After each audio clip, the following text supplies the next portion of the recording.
Good afternoon.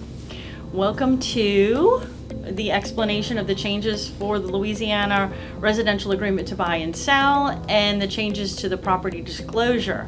With me today is former Commissioner Rick Roberts, and who is still on the Forms Committee with us. Yes. I was Forms Chair when I was on the commission.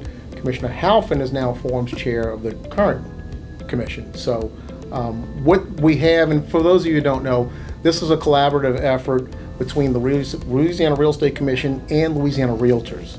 So every 2 years we convene a group that's made up of mostly the same people, but it's title attorneys, it's broker managers, it's commissioners, it's realtors who use the contract. Every 2 years we get together, review both the property disclosure document and the buy-sell agreement. Great group of people we had this year, I think throughout the whole state. We had a fair representation from everyone throughout the state, yes. Absolutely. We're going to start today, Rick, with the purchase agreement? Yeah. So our goal today is to just go through the changes on the buy-sell agreement and the property disclosure document. Most of which you'll find, I think, on both documents is a lot of formatting. We did do some changes that will mean a little bit as far as the way you write and construct your agreement, but I think for the most part it's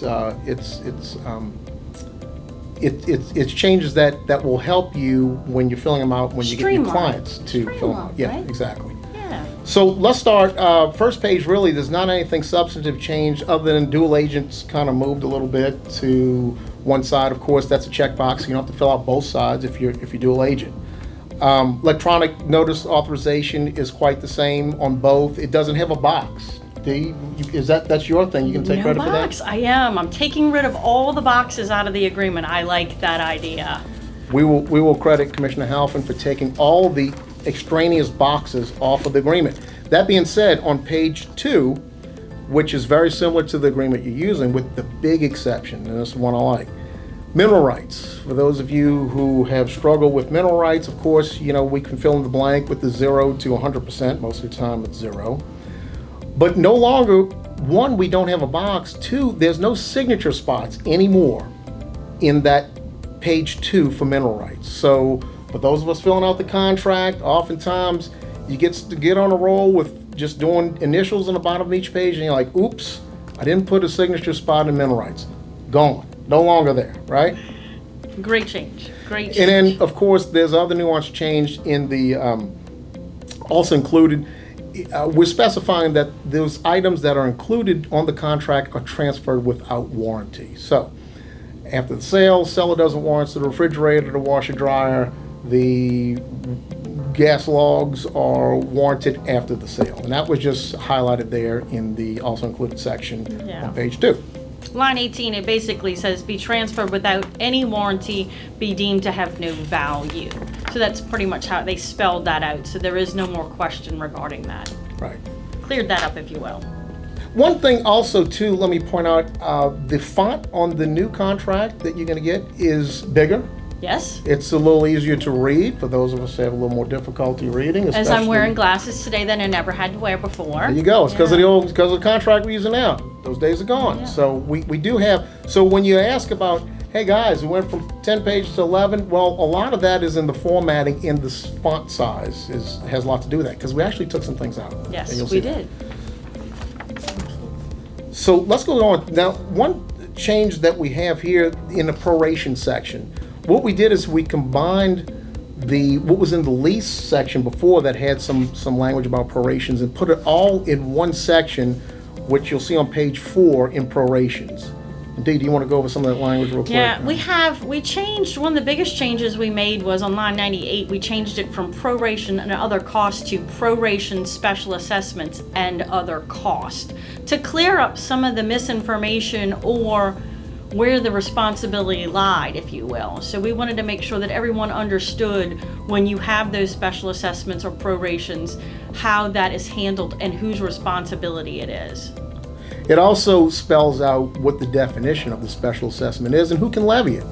So assessments levied against the property by state or local government authorities, political subdivisions, quasi-public bodies, HOAs, all those will be included in the proration section. And it also goes on to say that any special assessments, prorations prior to the sale, those costs are borne by the seller, not by the buyer who's coming into the transaction. Correct, and that is in section 105 through 111. Right. And those numbers, I think, will shift a little bit as you will see that. And it clearly spells out that the seller bears that burden when they go to sale. I like that. I think we've done a good job on that one. We did incorporate some of the things that were maybe lacking on the last contract. Now, further down on page 4, another really good change, folks who are out there who actually write contracts, get them signed, the deposit held by third party. One is there's no more box, like we stated before. No more boxes. More importantly, there's no more signatures.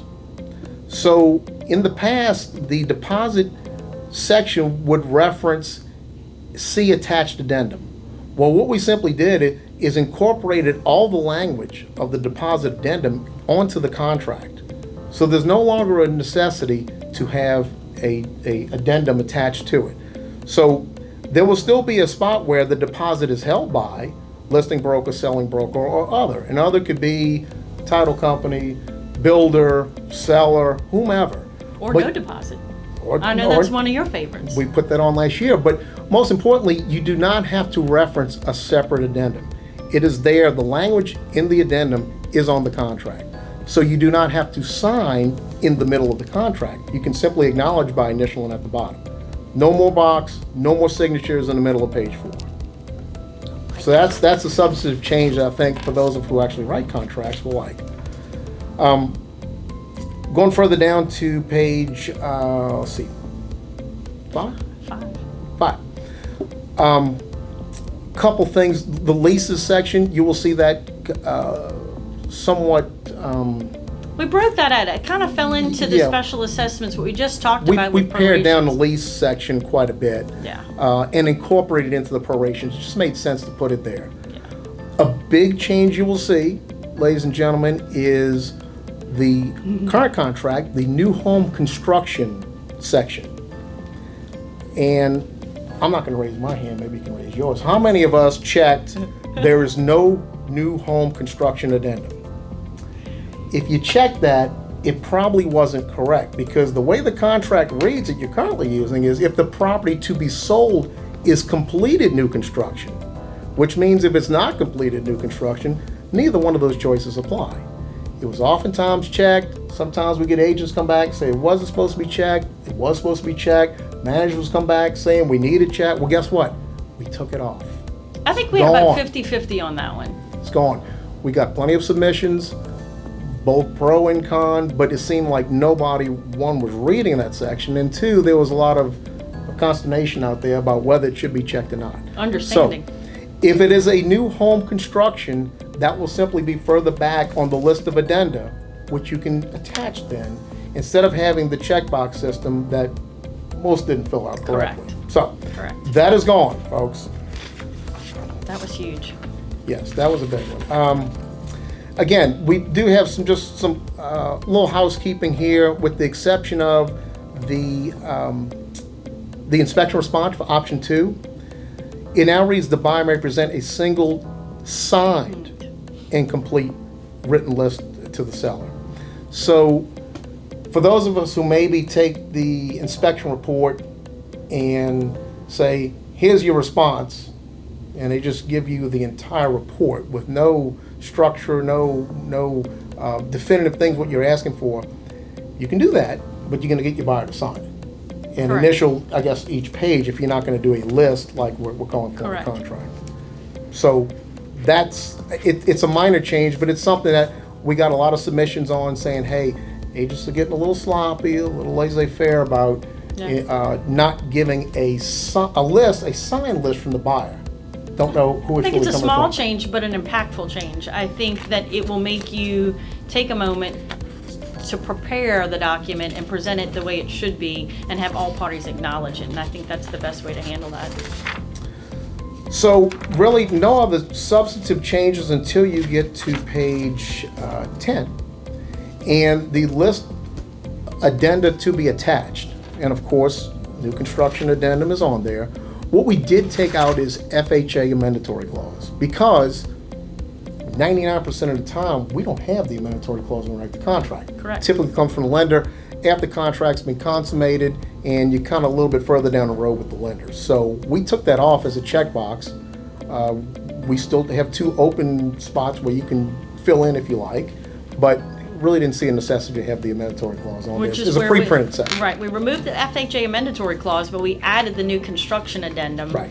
in that section, so it can be checked there as well, along with 2 additional spots like Rick Right. pointed out, where he pointed out that you can add any other special addendum that you would like to add there. Anything that you find appropriate you want to include, whether it's a list of items or whatever, it can be in those 2 boxes.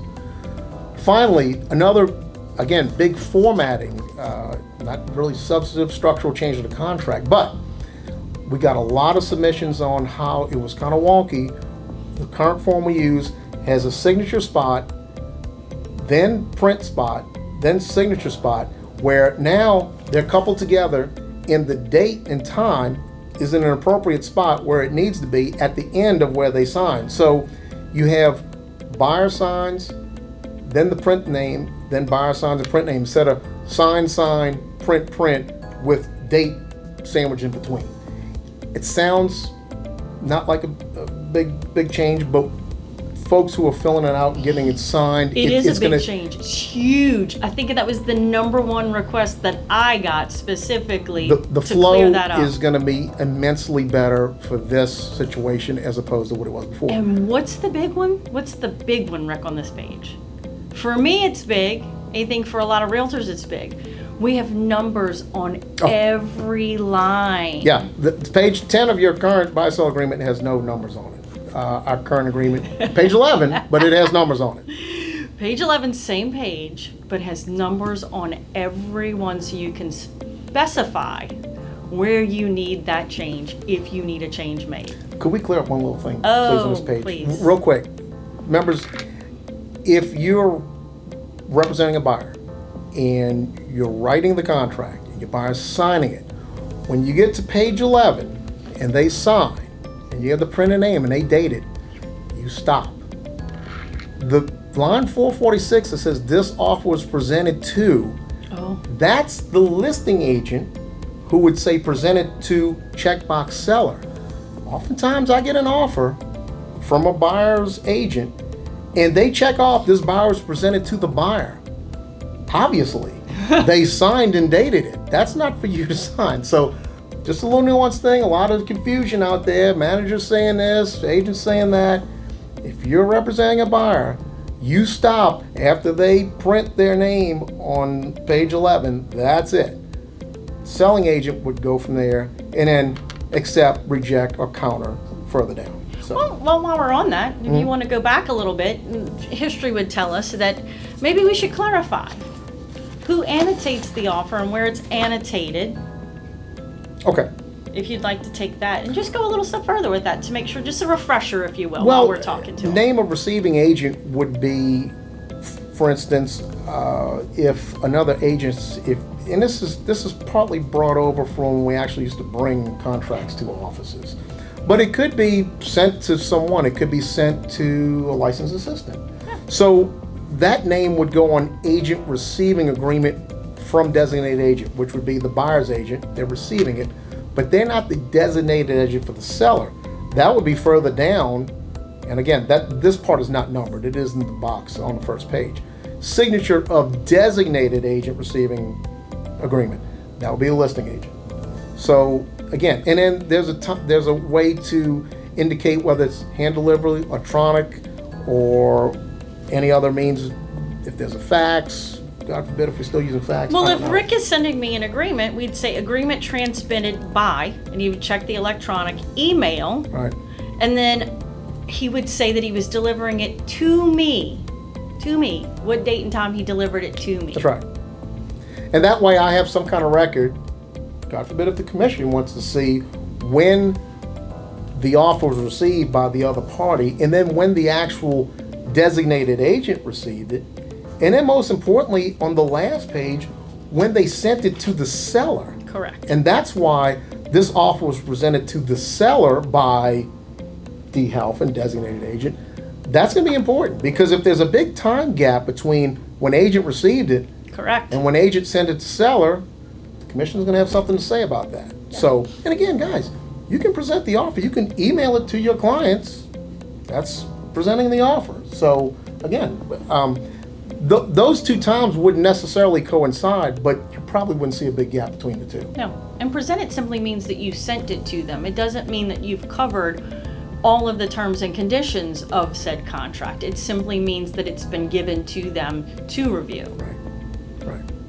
So other than that, I think members, you'll find the buy-sell agreement more useful, more pragmatic in signature spots, time and date relating to those signatures is much better in this iteration than the one we're currently using. So anyway, the other changes are fairly subtle in nature, and I think we covered that. Absolutely. So, yeah. I think we've done a great job formatting and taking into consideration some of the things that were hanging up on someone to make sure that it flowed properly, to go through the process. We all do this every day.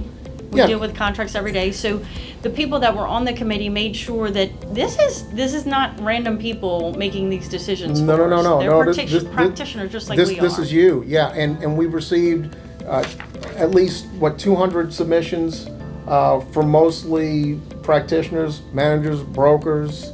And again, let me back up too. Again, it's a collaborative effort. We have title attorneys that scrutinize, that are on the committee. We have brokers, we have managers, we have realtors, we have licensees. So it's truly a collaborative effort to get us to this point every 2 years. So. Yeah, and it is quite the effort that we talk about some of the things that impact us in St. Tammany Parish, but we had representatives from North Louisiana that were here, and what they deal with on a daily basis is not something that we deal with here in the south, or southern part of the state. On the western part of the state, where mineral rights was a big factor, Yeah. and we don't have to deal with that Right. typically, but it's a statewide contract, so we incorporated every aspect that we possibly could. So. Absolutely. Yeah. Okay, so we covered the buy-sell agreement. Let's go to the property disclosure document, property disclosure exemption form. So now, instead of having a bifurcated exemption form and disclosure document, it's all into one document. 13 pages, one of 13 starts instead of, one of two, and then going to the disclosure document. So the first 2 pages are... Let me stop you, Rick. Go ahead, sorry. So you say that. So they're no longer two pages that an exempt person would fill out. No. It's one document that everyone signs, whether they're exempt or not That's right. exempt. Okay.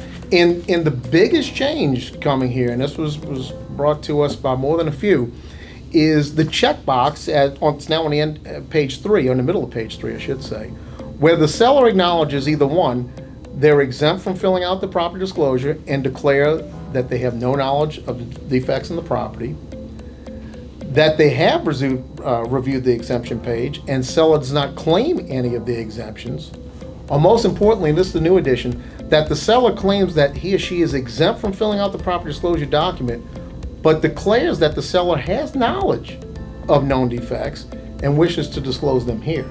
So they might fall under the exemption page, but they do have some knowledge of known defects that they want to enumerate here on the property disclosure document. I like this a lot. That is a big change. We had a Good lot change. of discussion back and forth, mostly by the attorneys, on what could and should be disclosed and what is known and what is not known, and whether, if you fall under the exemption, should you still disclose? Like I always say, when in doubt, disclose.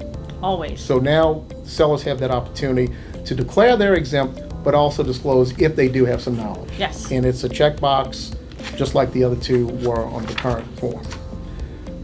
Getting into the document a little bit, we did add in the rights vested in others, a leased land, yes or no, if the land is leased. For those who have hunting leases, that sort of thing, that would apply there. Yeah, So- that's one of those things that we talked about. What's different from the southern part of the state to the northern part of the state? Apparently, that's a thing in the northern part of the state. that It they deal is, with on a regular and basis. we're having licensees who are having problem conveying that Yeah. or trying to disclose that on the property disclosure. So that is in fact there. Just some little structural changes, minor wordsmithing under termites, age of the structure, each structure on the property, main and other, that's still intact. Let's get to the first change that you see, and again, this is a step in the right direction. So the whole document, the questions read all congruently and the same. So all the questions now read, are you aware of any defects with? Which now enables the seller to answer either yes or no. Not known, which we knew was on 2 versions before for different circumstances. I don't want to get into that. We've basically gotten rid of, for the most part, all the not knowns. Yeah. By changing the structure of the question. So a seller can answer yes or no. Are you aware? Yes, I am. No, I am not. Not known does not apply to that question. So we changed the question from are there any known defects to are you aware of any defects? And that simple change makes a huge difference. Which we had it both ways on the current Yeah. property disclosures that you're currently using, where now that's no longer the case. They all read the same way, which makes sense, especially for a seller when they start to figure out what's this not known thing. They don't have to answer, they can answer yes or no.